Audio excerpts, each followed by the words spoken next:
California's fabled wine country, the legendary Ferrari marque, both truly top shelf. Together they create a marvelous journey through historic Sonoma and the beauty of the surrounding vineyards. To transform journey into outright adventure, however, you must include a stop at Sonoma Raceway.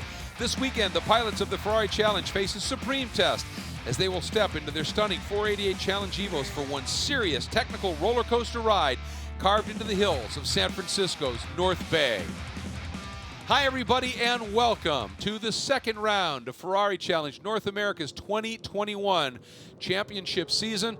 Great to have you here at Sonoma. I'm Greg Creamer, joined by Shea Adam in pit lane, and we are getting ready for the first of two races this weekend in the Trofeo Pirelli category, the category for the more experienced, faster drivers in Ferrari Challenge competition. They are already out on their recon laps and getting ready to get a look at this track. We want to take a look at the schedule. It's remarkable. We already raced at a beautiful venue at Virginia International Raceway, now at Sonoma. Watkins Glen mid-May, a phenomenal venue in its own. Homestead, Miami, mid-June. Indianapolis, and that's Ferrari Racing Days, where the XX program and Ferrari Formula One machinery, it's going to be glorious in mid-July. Road America mid-September, and then the finale Mondiale in Mugello, Italy in early November. That is the season schedule. It is a beauty. That's something that this series is known for, is the iconic, legendary venues, and one of them located right here in California wine country, as I said, on the north end of San Francisco Bay, in beautiful wine country, close to the coast and the redwoods. This is truly a beautiful area here. If you've never been, you need to do it. Make sure you plan a stop here, wrap it around a race weekend here at Sonoma Raceway. And one of the reasons is this track is absolutely amazing in terms of how technical and challenging it is. Carved into the hillside. Turn one is a long, fast corner. You have two blind brows where the apexes are right on the top of hills, and you got to commit blind. Then you fall back down the hill through the carousel.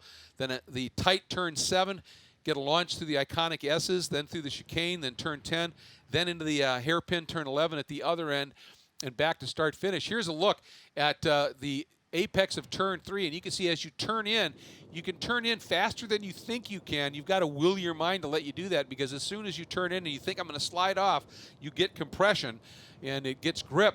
And you can take a look here. Take a look at the temperature, 68 degrees Fahrenheit, 48% humidity. Absolutely beautiful afternoon here, Shea, and you've got the opportunity to enjoy it right out there amongst them. It is ideal out here, and you know what they say, quality over quantity. We had the quantity and the quality for the last race, but this one, oh boy, 12 cars in this race, and to be quite honest, any one of them could wind up on the podium. But let's start with the overall pole sitter, Cooper McNeil, car number 63. This one is fast. Cooper has been having some issues coming up to speed with this track because he hasn't been here for such a long time. He put those issues out to the wind this morning with a staggering pole lap, and he took the overall pole ahead of Jason McCarthy. Jason, in the Trofeo Pirelli AM2 category, he is going for his first win in that category at Sonoma International Raceway, but he's already got 2 wins on the year at Virginia International Raceway. He's pretty good as far as this is concerned. Martin Burrows, we've got good luck, Cooper. Martin Burrows, the Canadian, is our TP1 pole sitter. He is very good here as well. Gave me some pointers about how to get through turns 1 and 2 the other day. I'm going to keep those up my sleeve now. And then next to him, the bright orange car. Now 8-star racing, always in this orange. It's always Enzo Porolichio. We welcome Enzo back to the series. He's a Le Mans winner, a Sebring winner, a World Endurance champion, and oh yeah, a 2-time Ferrari Challenge champion. And those are just the first 4 cars. Let's see what the rest of them give us as well. You're absolutely right, Shea. This field is stacked in terms of talent, and looking forward to it, and really should be an absolutely spectacular race. And one of the cars that's in this field, we had the opportunity to hop on board, virtually, with him earlier, John McGrew, and ask him to take us on a lap around this remarkable roller coaster. Have fun.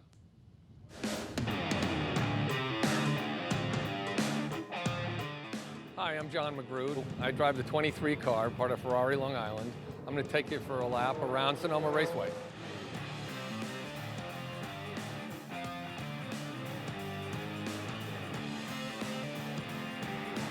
So here we are coming onto the front straight, flat the whole way. looking for turn one. It's a really tricky turn, trying to figure out how to arc it in smoothly. Then suddenly it's a big bump, try to hit the throttle going uphill, and then a hard brake to the first part of turn two. And again, flat, get up to fifth gear, turn three. You try to hit the camber here so it catches the car, moves you to left, and then back on the throttle full in fourth gear coming into turn four. This comes up really fast, and so you can't wait too long to brake for turn four. This turn five is really a flow corner, same with turn six coming up right now. It's all about how you can carry speed. You're working the throttle the whole way, trying to get too much push or too much oversteer. When you come out of that flat, heading up to turn seven, climbing speed a lot. And this one you really have to pick your brake point just right. Turn seven is a double apex turn. So one technique is to hit the throttle in between and then go back to the brake, and then you're going into the S's. This is a hairy part of the racetrack. You have to hit the brakes right here, right before that. Make sure you stay hard left so that you can stay flat coming out of that. It's critical to come out of there with a lot of speed. And here's turn nine, the chicane, which is a classic place to oversteer, push too hard, because what's really important coming out of that, going into turn 10, be able to stay flat throughout this. You can see the track in the afternoons like this gets really greasy and tricky. So then here's the last turn, turn 11. Try to stay wide going in, hard brake, but trail braking so that you can get the car pointed straight out toward the wall so you can get flat early. Really exciting track, a lot of scary blind turns that you got to figure out as you go along. And that's a lap here at Sonoma Raceway. Well, his comment there about the scary turns, that's what I'm talking about. Turn 2, turn 3A, where you commit completely blind. It's pretty tricky stuff. But it's time for these drivers to figure it out, as John McGrew said. Shay, time for that special command. Drivers, start your Ferrari engines. Well done indeed in this field, firing up those magnificent turbo V8s. 670 plus horsepower and getting ready to go. You take a look there as a bit of a wave from Cooper McNeil. Talked to Enzo Porolichio, and Shay went through his CV, if you will, of what he's done, and he's done it in GT cars, he's done it in prototypes and the like. But he said when he ran Ferrari Challenge, it was a long time ago, and there's been a number of evolutions of this car, from the 430 to the 458 to the original 488 and the like. And he said this car, he said, is so different than anything he's driven. He said primarily because of the power. It doesn't have quite the aero of the GT3 or the GTE Pro Racing Series cars, but it has far more power because in the series, by rule, they're very restricted. And he said, so you have to change from somebody who doesn't have experience with these, but has a lot of experience in high downforce cars with a little less power. He said, you have to totally change your approach, especially from high speed into tight corners or into flowing corners. He said, because it's so easy to want to charge it. And he said, and then you just start to tear up the tires. He goes, that would be on any track. He said, here at Sonoma, even more important to be ultra smooth. He said, you've got to be smooth at this place, otherwise you'll have nothing left at the end of it. And keep in mind, even though we haven't seen Enzo since Sebring last year, one of the races at Sebring was in the wet. He won overall, so it was a pretty remarkable run. And here is a look at the starting lineup. McNeil on the overall pole, Jason McCarthy on the Trofeo Pirelli AM2 pole on the outside of the front row, then Martin Burrows, Trofeo Pirelli AM1 pole, then Porolichio, then Brian Davis in his Ferrari Palm Beach entry, and John McGrew gave us that lap next up. Then on the 7th spot, Neil Gahani, Continental Auto Sports, number 36, and Kason Chen. Then Brad Horseman, Foreign Cars Italia, the number 5, the number 14 of Brent Holden, back with us, great to see. Dave Musial sits in the 11th spot, Ferrari Lake Forest, and Justin Wetherell. And again, Justin making the big jump up 2 different categories.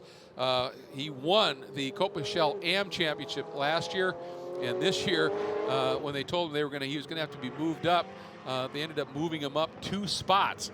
And he was partly responsible for that. He said, well, if we're going to do it, then let's do it. And he said it's been a learning curve, but he's really, really relishing this challenge. And the lights go out. You just saw it on the beautiful F8 Tributo, the official pace and safety vehicle of the Ferrari Challenge. It is the latest iteration, the newest iteration of the road-going 488. It is something. Track car performance in a road car. It's pretty cool. And this field getting ready. They're going to start queuing up here to go side by each. I say that in honor of Mr. Burrows. And here we go. And if you watch from VIR and you saw Kason Chen and it was an all-white car, that was his backup car. He's got a pink wrap on that now. I'll explain a little bit more about the graphics there. All right, through the second to the last turn at number 11, and then that last corner coming up as the F8 Tributo just moves off to the right. The field under the control now of Cooper McNeil. 30-minute timed event coming as soon as they cross the start-finish line. McNeil rolls into it. McCarthy goes with him, and the clock starts. We are green. Cooper floating speed up the hill. McCarthy in qualifying had a spin. He went so fast up the hill, he looped it right here.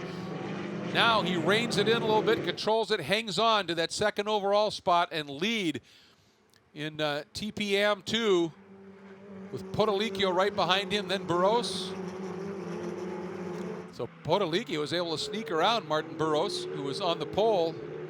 Porolichio now leads in the class. There's Wetherill.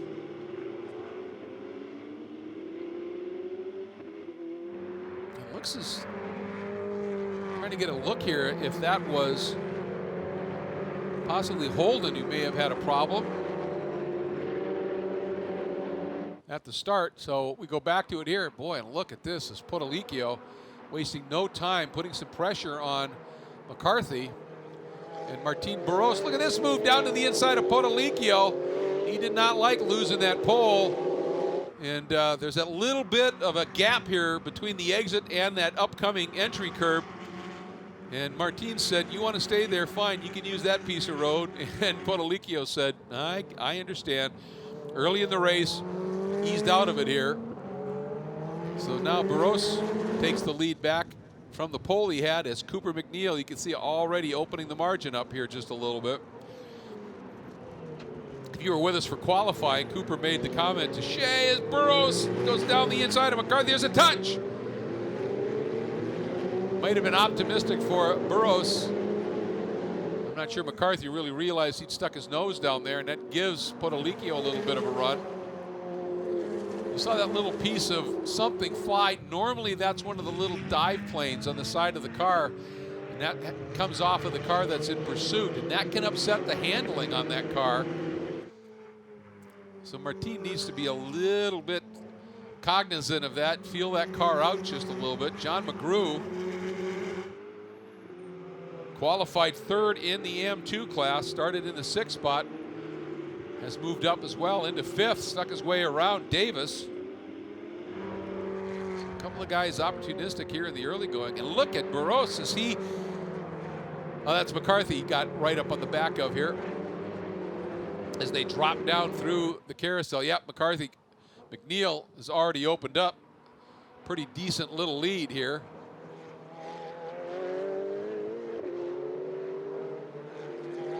There is Brian Davis in that livery that switches front to back, green, white, red, and then red, white, green from the tails away shot. A lot of really inventive and creative graphics packages on these cars. We've said it before that the 488 Challenge Evo is a beautiful canvas. It looks glorious, of course, in Ferrari racing red, but also have some beautiful things here. Look at that. This time McCarthy said, yeah, I'm not giving him one iota of opening, and just pinned that car to that apex curb, not giving Burrows any chance. Sneak through. There's Porolichio. Here comes McGrew, then Davis, then Neil Gahani, then Kason Chen.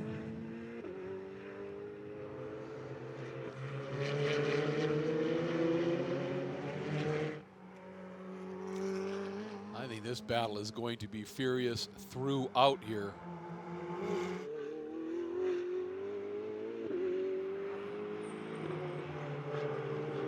Through 4, now down through turn 5, and that drop down into that that carousel, and I've talked about it before, but it bears repeating. It just is a never-ending fall through that corner.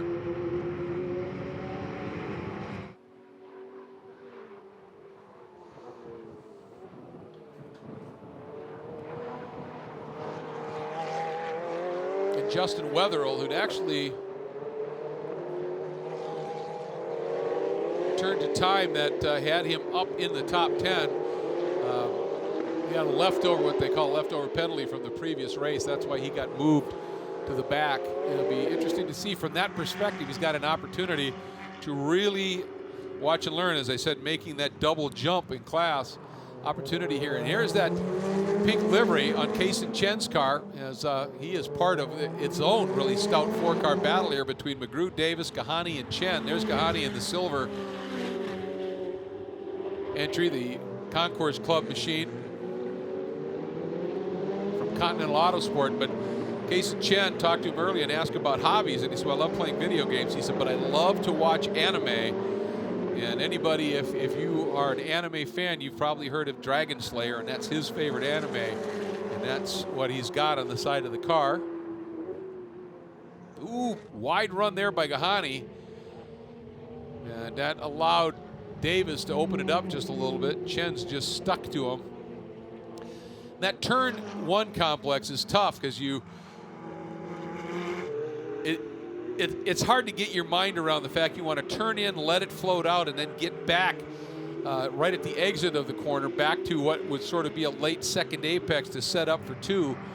And every once in a while, your mind tells you to stay out wide. Oh, and Davis right there tried to dive down the inside at the exit of 5 on McGrew. And if you get your car stuck in there, you can make that work. But he had a nice run, but it wasn't enough, and he couldn't get inside soon enough. And McGrew was pretty tight to the inside. Davis realized that was going to end poorly, and you can see he had to get out of it. And there was a pretty substantial wiggle. And that's allowed Gahani to close up just a little bit and bring Chen with him. McNeil, fast lap of the race overall right now at a 141.5. McCarthy, second fast lap of the race at a 142.76, and Burros at a 142.88.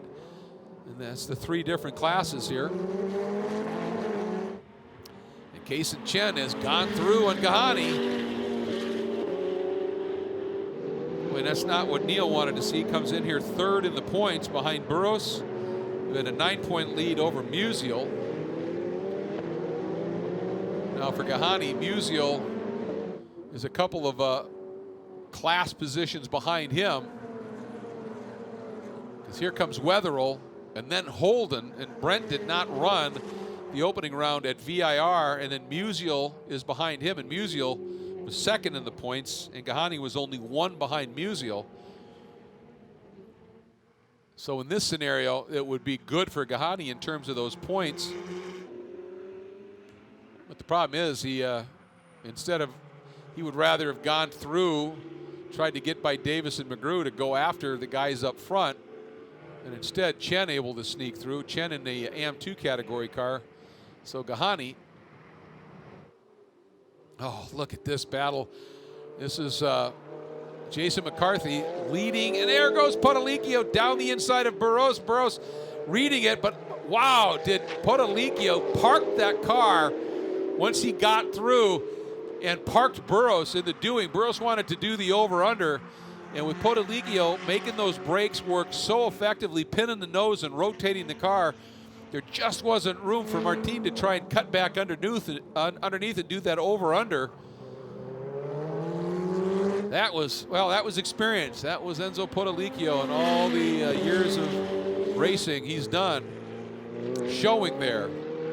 So Porolichio, with that move, moves into the lead of TPM1. And the guy in front, Jason McCarthy, is in a different class. He's running second overall, leading in Trofeo Pirelli AM2.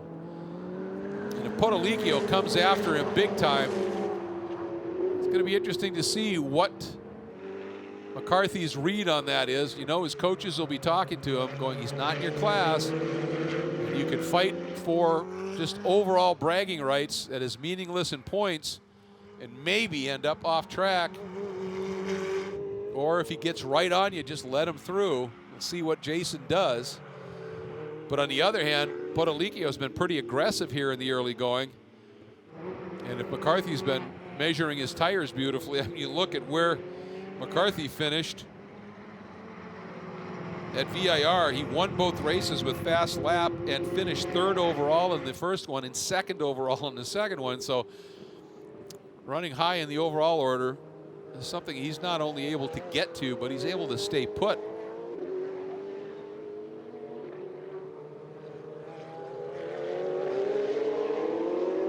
McCarthy, that line out of turn 7, I mean, his whole run through there, that car not moving, not twitching, no rotation at the back at all. Back to this battle now for 5th overall. Second in AM2 is McGrew. Davis in the number 8 right behind him. Then Chen here, 4th in AM2. Davis got a run. Is he going to try something on McGrew down into turn 9? He looks. McGrew feinted but ran a little wide. Davis is through. John took that little bit of bait that Davis threw him early. And as a result, when he moved over a bit, he had too much speed for the angle. And now Chen is going to try him. And again, McGrew shallows his entrance. This time keeps it pinned to the inside. That was effective. And Justin Wetherill, I talked about him coming to, going to school here. And not only has he done that, he has come up, and I think he just got by on Gahani. Nope. I thought he might have snuck through, but he's still right on Gahani's 6 here. But Justin has really made a great run up through the pack. And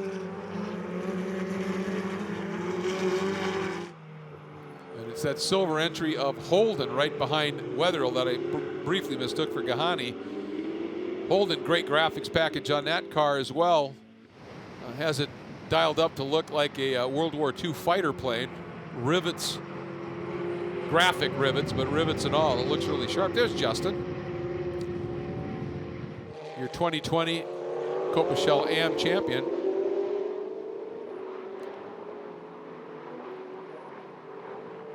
Young man who showed just what a bit of ingenuity and determination is capable of with that U-brake iFix. It's a company that he founded after he had a problem with the screen of his smartphone and couldn't figure out how to fix it without buying a new phone, and said, surely that's not right. And said, with this era of smartphones and everything, I think that might be an opportunity, and it has blown up. So we watch McGrew here at the front of that queue. And the interesting thing, the guy who's running 3rd overall right now and leading in the Trofeo Pirelli AM1 category, Enzo Porolichio, as Wetherill taking that look and a big lunge on Gahani. Oh man, Gahani was thinking for a moment, I think, about cutting underneath, and then Wetherill just floated out a little bit and left Gahani nowhere to go. And Gahani, it's one thing to pressure him really hard, but he's not in class, so you don't want to end up having contact with a guy who's not in your class. But for Gahani, he had at least had Wetherill between himself and Holden and Musial, which the next car is in the queue.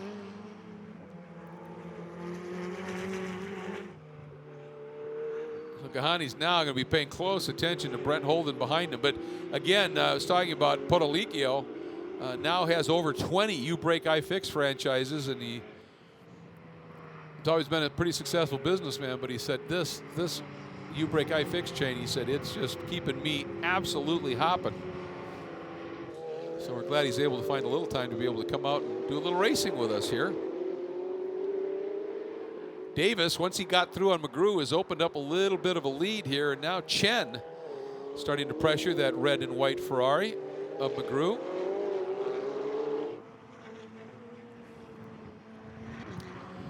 McGrew, I'm watching him, and it looks like he's really trying to not accelerate until that car is in a straight line. And that generally means that you're trying to be really careful about those tires. But the problem is when you shallow your entry up, and he thought Chen was going to make a move, then you've got to really pivot hard in that chicane. You're stressing those tires pretty good.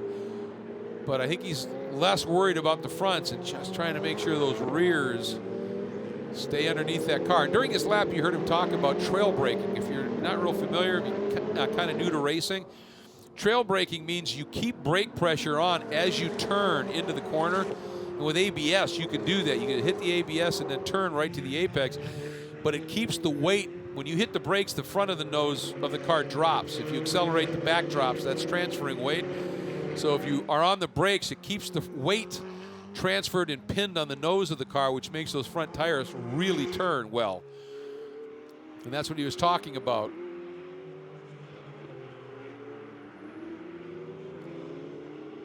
Right now, McGrew sits about 4 seconds adrift of Davis. And he's got Chen filling his mirrors, and Wetherill continues to really put down some laps here and is closing it up just a little bit. Looking at Wetherill, yeah, he's running laps right now about 0.7 of a second quicker than Chen or McGrew. Almost a second quicker than McGrew at this point as we go back up to Jason McCarthy. Boy, not long ago, Jason had Porolichio all over him. And now you look behind him, and there's almost 2 seconds now back to Porolichio. So Jason put his head down and has turned a couple of laps over a half second quicker than Enzo did and opened that margin back up again. Yeah, exactly.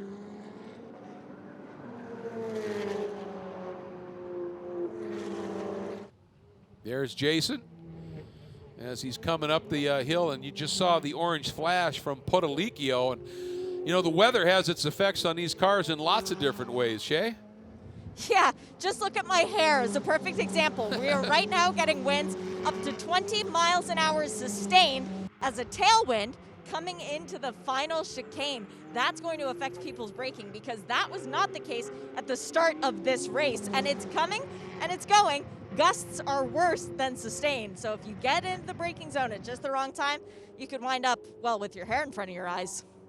Well, you're absolutely right about that. And of course, if you've got a tailwind into the final turn, that means you might be getting, especially a gust of a headwind going into 7, going into 4, where you're pretty big into the aero. And when you get that wind, if it's coming into the front of the car, it makes the aero push down harder. And if it's at the back of the car, you don't have as much aero on the car. So you've got to adjust your driving style. And as Shay said, you get a gust at the wrong time, and you haven't, you've accounted for what you think the steady wind is, and then you get a gust. Suddenly that car can get a little squirrely on you. You've got to really be up on top of it here. And watching here, Porolichio, the orange machine, as he continues to hang on to the lead in the Trofeo Pirelli AM1 category, but Martin Barros stays very, very close, never letting him get too far away here. And of course, Barros is the point leader,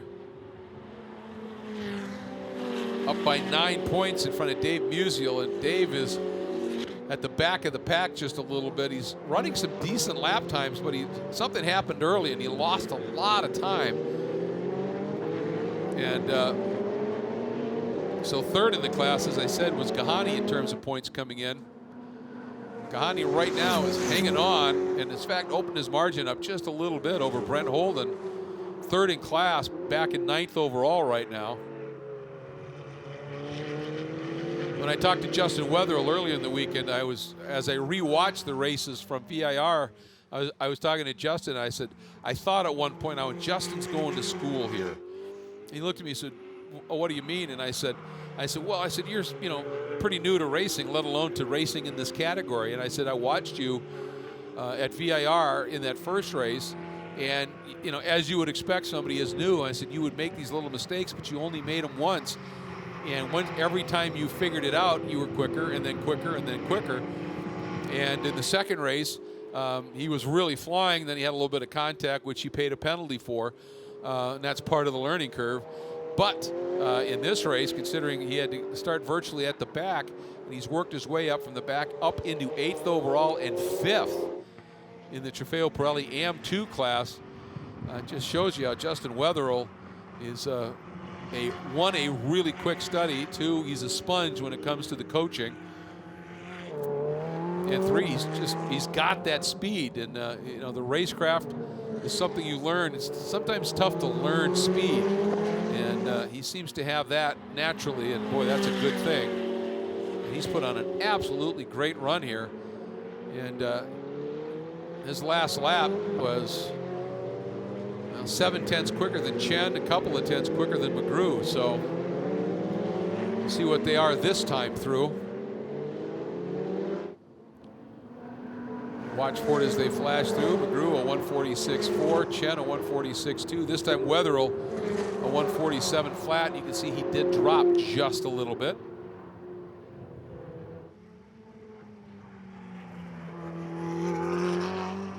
Here comes this group. Chen in that compression I talked about at turn 3, and then just blind commitment up over the rise. And everybody giving that exit curve a lot of respect, a few feet off of it.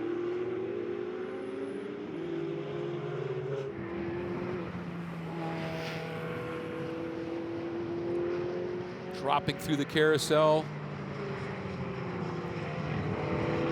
floating out, then squaring it up, getting that drive off, join that drag strip, then you fade left here. Here's a look at Cooper McNeil. Haven't seen him much. That's one of the downsides sometimes when you've got a really quick driver and a really good car and you get out to a margins of, in this case, some 6 seconds. Don't get a lot of TV time sometimes, and he's got that Ferrari of Westlake entry from Scuderia Corsa. Alejandro Balzan, longtime friend and coach with Cooper. Cooper just flying. And he's running laps about a second slower than everybody else. He had that margin, and everybody else being McCarthy, Porolichio et al. He built that margin up, but Cooper very attuned to need to have a little bit left in those tires. As we talked about, if there's a late caution for whatever reason, and you get to a thing where you have 2 or 3 laps only at the end, if you've absolutely rooted your tires and somebody behind you has kept them in really good shape, so it doesn't really matter how good a driver you are. If you don't have any stick, you're going to find yourself a bit defenseless. And talked to Cooper a few times, and he's made the point, tire management here is everything.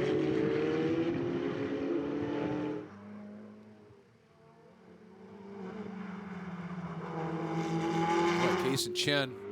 It's interesting watching this where there are a couple of spots where McGrew opens that margin up by a couple of car lengths, and a couple of spots where Chen just really floats speed, is able to close it back up again.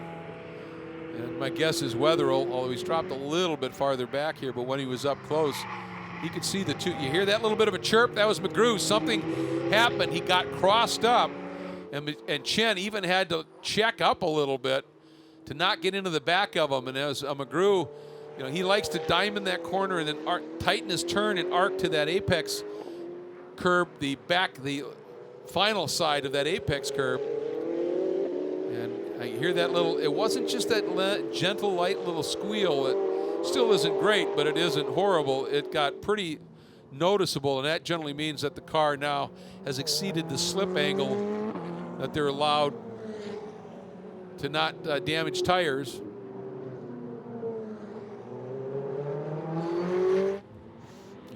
And as I said, Chen had to check up, or he may have been through this fascinating battle. This is for final podium spot in the Trofeo Pirelli AM2 category. Boy, it's a good one. You see, like McGrew through turn 10 is really good and opens that margin up a little bit again. Wetherill looks like he's closed down here, so McGrew that time went to a 48.3. Chen with that lift to a 48.9. And Wetherill a mid 48. Kahani now at a 47.7. And he has to be there because Holden's been turning 47s. And Musial now into the 46s again. But he's just a long way back at this point. And here is Dave Musial, who I talked about having dropped back, but he's one of the quicker cars in this from 6th or so overall on back. That wonderful Joker livery on the side of the car from Heath Ledger's performance in the Batman movies. I'm not sure exactly what happened here that had Musial drop way back like that. Sadly, Brad Horseman, who started 9th overall, 5th in class, had an issue in that opening lap. And maybe that had something to do with Musial being so far back at this stage. Who knows?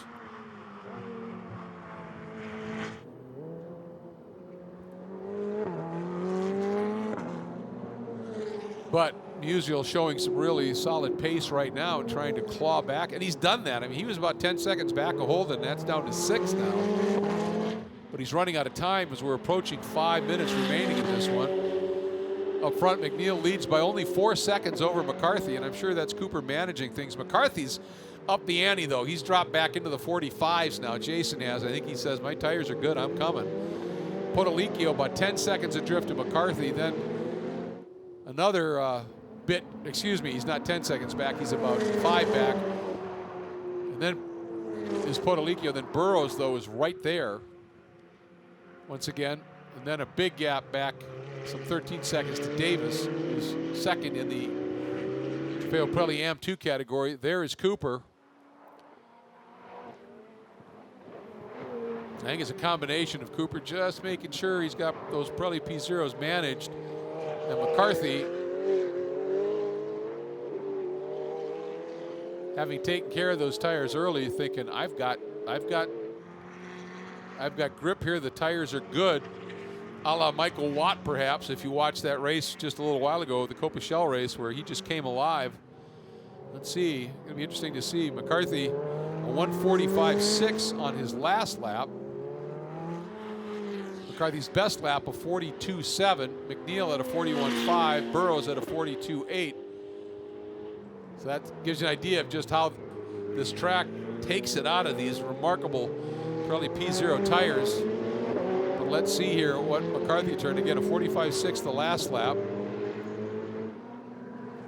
Cooper comes through at a 46.7.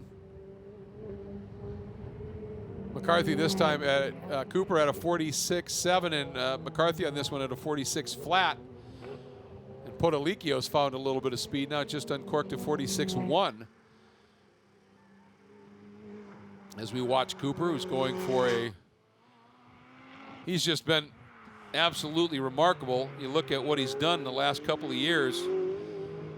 Last 3 years, he's been the champion in the Trofeo Pirelli category, going for a 4th straight.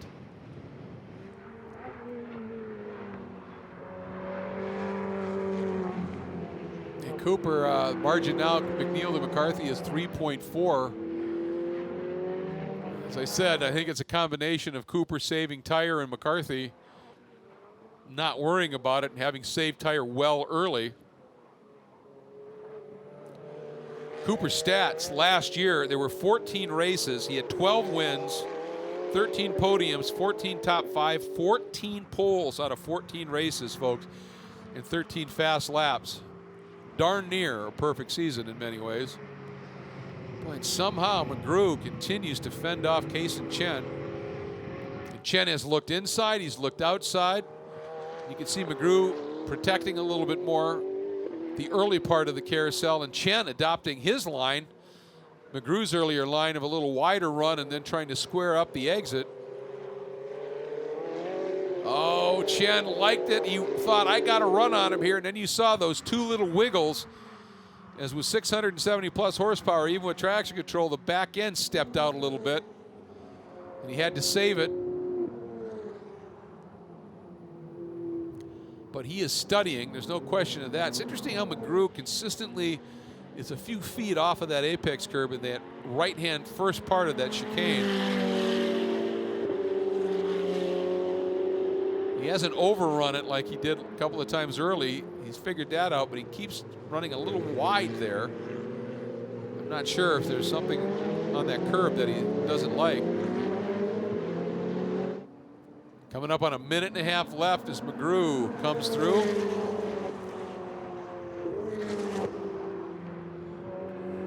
Wetherill again turning a lap a bit quicker than the guys in front of him by a second and has closed up a little bit. McCarthy has trimmed that lead, but McNeil's responded. McCarthy won a 1:46.4 in this lap, McNeil a 1:46.5. Porolichio also at a 46.5. And I think Enzo's being very smart, not worried at all about McCarthy. Realizes different class. And Martin Burros not far off of McCarthy here.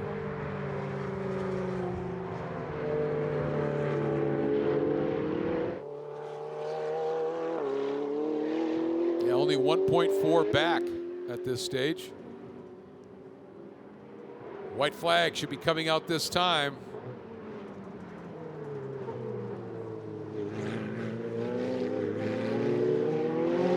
Everybody feathering those throttles, exiting that hairpin, not wanting to grab too much too early here. As Cooper picks up the white flag for the overall lead and Trofeo Pirelli lead. McCarthy leading in Trofeo Pirelli AM2.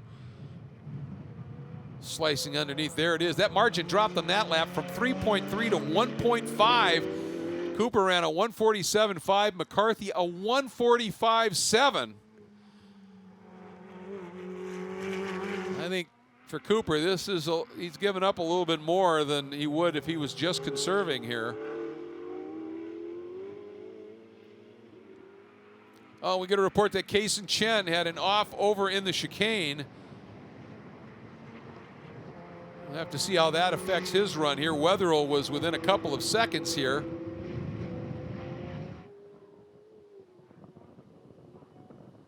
We'll see how that unfolds here. Oh, big change up here. So it looks like McGrew. Well, let's wait and see until scoring settles. It looks like McGrew may have been caught out in that somehow as well. Look at this. Both of those cars, see them twitching and twitching and twitching. That is 670 horsepower trying to get reined in by traction control, and the TC, as magnificent as it is, struggling with that power. Look at this. And again, for McCarthy, McNeil's in a different class. It's just bragging rights. How hard will he force the issue here? And in the end, how hard will Cooper worry about fending him off? Last serious turn here. The last corner is sort of a high-speed kink, and Cooper gets the job done, gets the throttle down, accelerates off well enough through the last turn. Cooper McNeil getting third win of the season in 3 races, and McCarthy coming through, getting his third win in 3 races.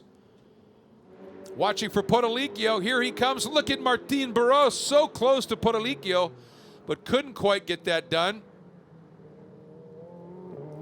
Then it should be Davis next up, trying to find him. Will be second in the AM2 category. And then, if scoring is saying it's now Wetherill who is up to third because of that issue with McGrew and Chen. And it is Wetherill third. And Gahani ends up in the 7th overall spot, third in AM1, Holden 4th in AM1, 8th overall, and Musial 5th in AM1. Big developments there in the last couple of laps.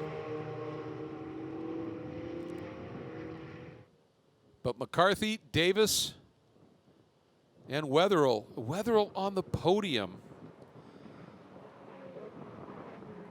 He had a 5th and a 9th, the 9th coming after contact at VIR, but in only his 3rd race after jumping 2 categories, he's on the podium. Wow, that is just superb. And what a run. The final margin of victory overall between McNeil and McCarthy, less than half a second, 0.478 of a second. That is just remarkable. Be interesting to hear what Cooper says about the condition of those tires, perhaps. And those two guys duck into pit lane. And welcome back to Ferrari Challenge, Enzo Porolichio. He's had 3 races in Ferrari Challenge and has had 2 wins in class, one of them overall, since he came back at Sebring last year.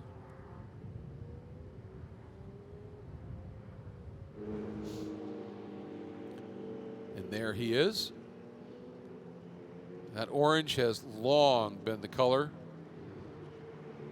of any team that Enzo runs and is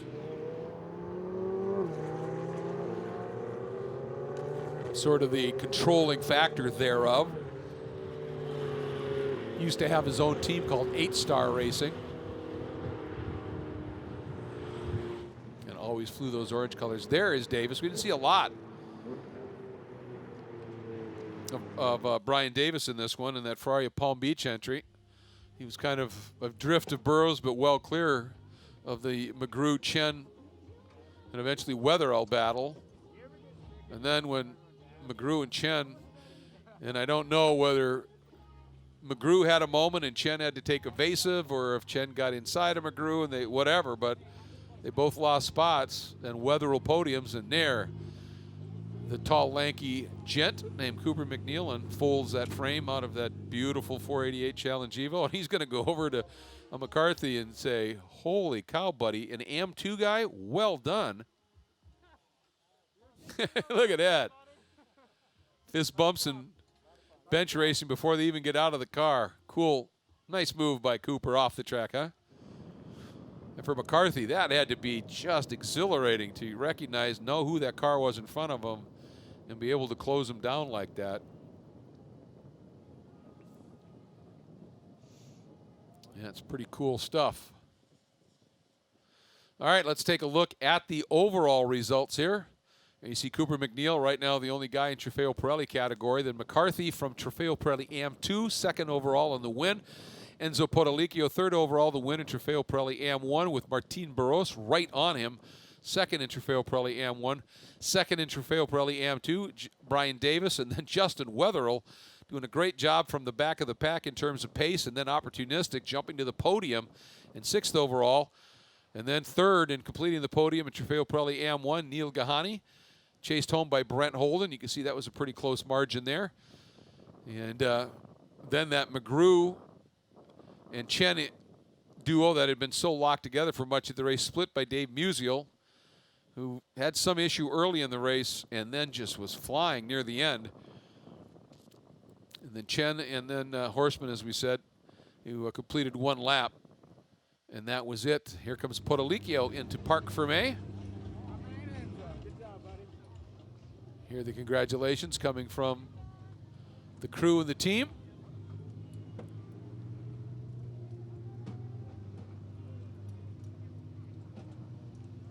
Enzo, just a truly fun guy.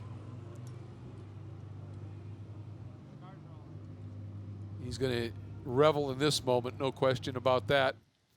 Let's take a look at points in the various categories that run in Trofeo Pirelli right now. And in Trofeo Pirelli AM1, you can see Burrows with Gahani back a little bit, even though he podium, stretches that margin a bit. But Musial is the guy who suffered, who came in second in the points and fades to 3 behind Gahani in third right now. Barry Zeckelman, who's absent, slips to fourth. But Porolichio, who this is his first race of the season, has moved up into fifth. And Holden, Brett Curtis, and Jordan Workman, and Curtis and Workman obviously absent this weekend. We take a look at Trofeo Pirelli AM2 points, and it's just Jason McCarthy there right now, who is doing a great job.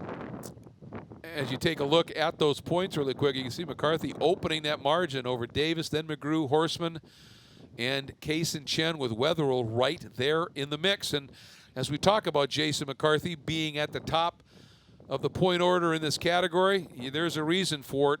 The man is flat fast. Impressive weekend so far from Jason McCarthy. That race, though, you did so many laps in practice, and it paid off. What was it like fighting for the overall win? It was a blast. This is my first time ever at Sonoma, so I needed to burn a lot of laps the last few days to really get a good feel for the cadence of the track.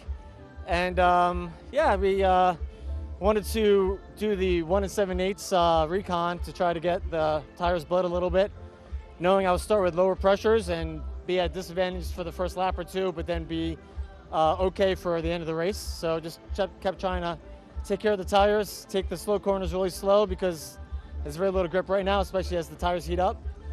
And yeah, it was a lot of fun. I mean, Cooper's a great driver, and it was just really cool just being able to use him as a carrot. Congratulations on a pole and a win today. Can't wait to see what you do tomorrow. Thank you. We talked about taking care of those tires early, and you mentioned, running those slightly lower pressures, which does disadvantage you early, but on a track where there's high tire deg, like there is here, it really can pay off if you are disciplined enough to save the tires early. And he was able to do that. I talked about that a few times, where he'd come out of the tight hairpins, and you wouldn't hear that throttle change until that car was straight. He was really superb at that, and it paid off in the end. And so let's get back to some points once again here. And we are going to take a look at the points category of Trofeo Pirelli AM1. Again, Burrows, Gahani, Musial, Zekeman, Porolichio, your top 5 in that category. And Burrows really doing a nice job. Musial with struggling a little bit in this race, fading behind Gahani, who moves up. And Musial down 1. But again, this is the nice thing about this season and this championship. You get the second day of the doubleheader to sort of redeem yourself a little bit, or make a run once again. But problem is, Burrows is just flying these days. And so they've got their work cut out for him for sure. So look there at the office building, and you can see the wind that Shea was talking about. Look at those trees just starting to get flattened here in those categories, or in the wind here. And back to the points in Trofeo Pirelli AM2, and with 3 wins, with 3 poles, well, I'll tell you, McCarthy is really building that points margin here. And 3 wins, 3 fast laps, I should say. He didn't get a pole, believe it or not, at VIR. He got one here, of course, and that's why he's got that big margin over Brian Davis. Then McGrew, and McGrew, a little bit of a moment there, and faded just a little bit late in the going here, but only cost him 1 spot in the overall, or in the class order, with Brad Horseman struggling a bit. He dropped down. Kaysen Chen looking well, and Justin Wetherill having a really good run here as well. But McCarthy, he's looking pretty stout, isn't he? We'll have to see what unfolds tomorrow here. And of course, in Trofeo Pirelli, Cooper McNeil is absolutely on his own in that category. And boy, what a run he put on today. But he must have been looking nervously in that mirror, Shea. Yeah, I mean, you'll notice there's some sweat on the brow of Cooper McNeil. Had to work for that race win. You're going to enjoy the champagne. That was a very hard race. Yeah, it was tricky. As we talked about earlier, after qualifying, it was all going to be down to tire deg, and they just went off much earlier and much harder than I thought they would. So I was able to keep our WeatherTech Ferrari underneath, going the right direction, really, for one, because after about 5 laps, all it wanted to do was swap ends. So anyways, that's behind us. We got the win. We got 1 more tomorrow. The Scuderia Corsa WeatherTech guys are working hard. We're going to work even harder overnight to make our race car better, because it was a little too close at the end there. A little too close for comfort, but you still get the trophy. Congrats. Thank you. Thank you. Well, and he talked about it, just wants to swap ends. And when you've got this amount of horsepower, even with traction control, stability control, and all of that, with that amount of horsepower, when you go to throttle, especially if you're still loaded, turning, in other words, in the corner, it just really takes a toll, more of the rears than the fronts, unless you've got a bad push, and then it can root the fronts. But generally, when it's a horsepower-induced tire issue, and it's big horsepower, it's always going to affect the rears far more. And that was where we saw guys like McGrew, Cooper, certainly McCarthy, trying to keep that car very little throttle input until they could really get that wheel unwound, the steering wheel, and get it back to a near straight condition before they started to feed throttle. You can see some guys just managed it beautifully, and McCarthy's certainly among them here.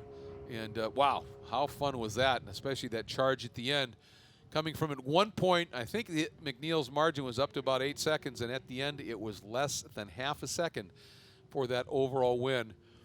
That's some pretty exciting stuff. And of course, Enzo Porolichio is looking forward to climbing up. There's the podium where the celebrations will begin in short order. The nice thing is, with low humidity and all this wind, the champagne's going to dry out of the suits in a hurry here. But let's get down to Shea once again with, I'm sure, a very pleased Enzo Porolichio. Yeah, Enzo's used to spraying the champagne. It's been a little while for Ferrari Challenge fans. We've had to wait for this, but you come back, first race back, it's a race win. What's it like to win at Sonoma? Well, it's a great place. I haven't been here in more than 11 years. So I was happy to be back in California, back racing. And you know, it's hard to come to the series for one-offs or two-offs and chase Cooper down. But you know, at Sebring, the rain is a big equalizer, and you know, I've always been good in the rain, so I could take advantage of that. But here in the dry, I really need to work and understanding what that car really wants. But I'm getting there. You know, we made some mistakes yesterday in the early for the qualifying. We improved in the race. Our race pace is good. I just need to be able to take advantage of the sticker tire for qualifying to be more up front. But it's just a matter of driving the car a little more. But I'll get there. I mean, I need to push Cooper more. You know, and age is a number. So once we get in our race car, put our helmet on, they can't tell I'm that old, right? So I just need to drive better and drive more so I can catch him up. He's driving every weekend, so good for him. You know, it's great. I met the kid 11 years ago here. So we've been friends and competitors for a long time. A two-time champion talking about a three-time champion. Can't wait to see what Enzo brings tomorrow. Thanks. Oh, thank you guys. Thank you. Yeah, well, he is such a quick study with so much experience, and that's going to pay big dividends here on a very tricky track like this, no question about that. So let's take a look at some highlights from what was a pretty interesting and fascinating race. A good field getting ready to queue up and head out onto the track, of course, and it was Cooper McNeil on the overall pole with Jason McCarthy along the outside. At the start, McCarthy looked like he might want to go for it, but then Cooper, that inside line, made it work, and then things got racy as Porolichio taking a big run here at McCarthy. Opened the door up. Burrows coming through, getting back after Porolichio had surprised Burrows with a pass. Then Burrows started to mount an attack here, got down to the inside of McCarthy. A little touch there. Everything worked out. McCarthy was able to save it. Burrows gave him the space. But it was pretty fascinating. And then you can see Burrows all over the back of McCarthy, but that wasn't going to stay for too long here. And then, watch this, Brian Davis got into the mirrors of McGrew. This was a battle a little bit farther back in the field, got McGrew wide, and Davis was able to slide through. And he ended up pretty all by himself and ended up taking the second spot in Trofeo Pirelli AM2. But near the end of the race, after one point being almost 8 seconds back, Jason McCarthy, who conserved his tires, he came alive, closed it up, and on the last lap got this close into the chicane on the final lap. And as they came onto the front straight, Cooper McNeil got the overall and class win, but McCarthy in a Trofeo Pirelli AM2 category finished within a half a second, while Porolichio won in Trofeo Pirelli AM1. And as they're getting ready to head to the podium, that wraps up our coverage of day one here of round 2 of the Ferrari Challenge at Sonoma Raceway, I should say. Of course, we'll be back in racing again with qualifying in the morning on Sunday morning and racing in the afternoon. We want to make sure you join us for that. On behalf of Shea Adam, I'm Greg Creamer. Thanks so much for coming here today. It's been interesting. We look forward to having you back with us tomorrow.